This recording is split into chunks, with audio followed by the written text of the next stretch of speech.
Hello everyone, I'm the host of EXPAT EXPERTS podcast, Marc Alcubé, and this video is extracted of a longer interview that I had with Parimal Satyal.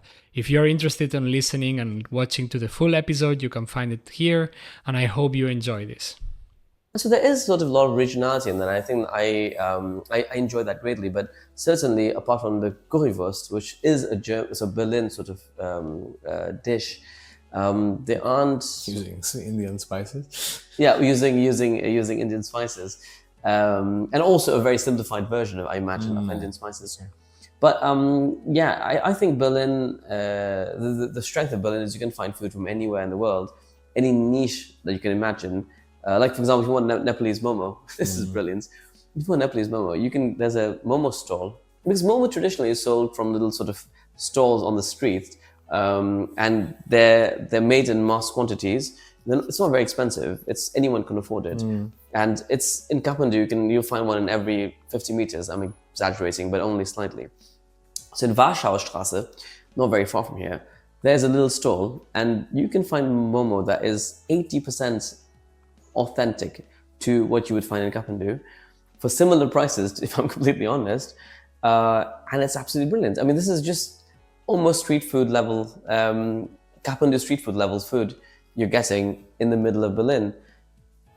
That's the crazy thing about Berlin. It's just insane. Like, why? But do you think there was a kitchen, like cuisine?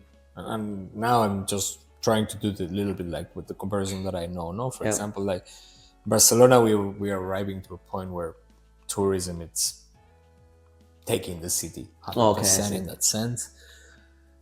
It is difficult. Like, there is of course places that they are doing Catalan dishes, but there is a lot of places that are not doing Catalan cuisine, and because we are losing, I mean, Italian restaurants have always been there, that's not a big deal, but every time we are having more like, I don't know, fast food also, way of empanadas from Argentina, piadinas entering from there, these or whatever, and the Catalan cuisine, which is rich enough to have their culture in there, it's reduced to very top-notch restaurants, which do interpretations of this cuisine. They don't even do like real, like traditional.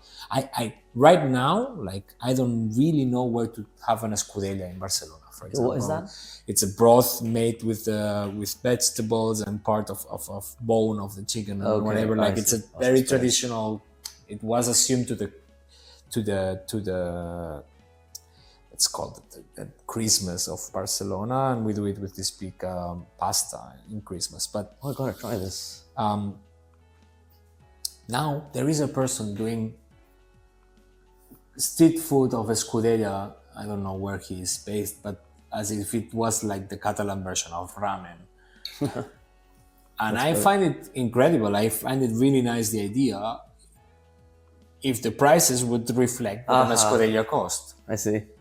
If it wouldn't be a thematic approach to sell Catalan tradition to tourists, and only to tourists. If you would be doing Catalan dishes for the people who are still living in Barcelona, which is not a lot of people. But I think this is happening also here in Berlin. There is very few Berliners living in Berlin. Like, at least in the center areas of Berlin, everyone lives in the outside. And I don't really know, and I always been curious about it. Like, there is a traditional Berliner kitchen around, or not, or it's really reduced to the currywurst that we were saying. No, but currywurst is very much. It's not something that people eat very often. It's a snack, isn't it? Exactly. Like, it's like an eat to go day that you have 3 meetings in between, and you squeeze 20 minutes. Or often, you went out drinking and you have it like just like kebab. There are sort of DDR restaurants. The German Democratic Republic, or the East Germany, had its own traditional sort of culinary traditions that were based on a bit of like Soviet influence, Polish influence, and there are restaurants that do that and are very affordable still, and it's always an experience. I wouldn't say the food it's not elegant food, but there is history in there, and I always enjoy going to that sort of restaurants. Or you can also go to very near from here in Besarinplatz. There's sort of Küchen for Jedermann, or Küche for Jedermann. So it's for canteen, traditionally for workers, I imagine, but anyone can go, and the prices are very, very reasonable. Okay. And you get traditional German food.